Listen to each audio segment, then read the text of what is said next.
The moonlit waters of the Indian Ocean shimmered like liquid silver, hiding the danger lurking beneath its surface. For centuries, these waves carried merchants, explorers, and empires, but now they carry something far more unpredictable. Desperate men with rifles and ropes, branded by the world as pirates, hailed by their people as rebels. This is not just a story of crime.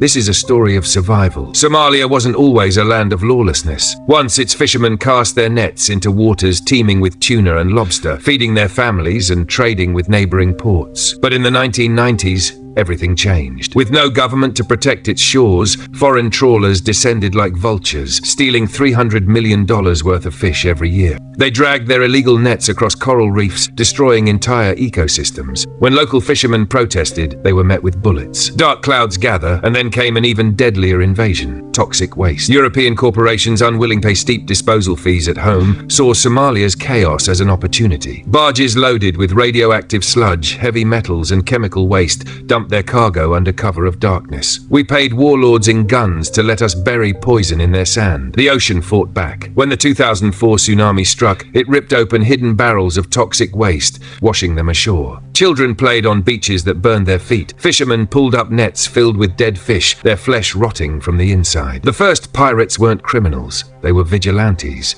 Armed with rusted Kalashnikovs, they chased away foreign trawlers, shouting, "This is our sea." They realized something chilling. If the world steals from us, why can't we steal back? What began as resistance turned into an industry. By 2008, piracy was Somalia's most profitable business. Young men who once mended nets now trained for raids, scaling cargo ships with grappling hooks. Their tactics were brutal but effective. Step 1, swarm the ship in speedboats, firing into the air. Step 2, latch on with ladders. If they stuck, the ship was theirs. Step 3, storm the bridge, take hostages, demand millions. Surprisingly, many captives reported decent treatment. Pirates saw themselves not as thieves, but as tax collectors, extracting ransoms from those who had exploited them. We are the Coast Guard Somalia never had. Then came the attack that changed everything. On April 8, 2009, the Maersk Alabama, a US cargo ship carrying food aid, was hijacked by 4 pirates. But this crew didn't surrender. They fought back.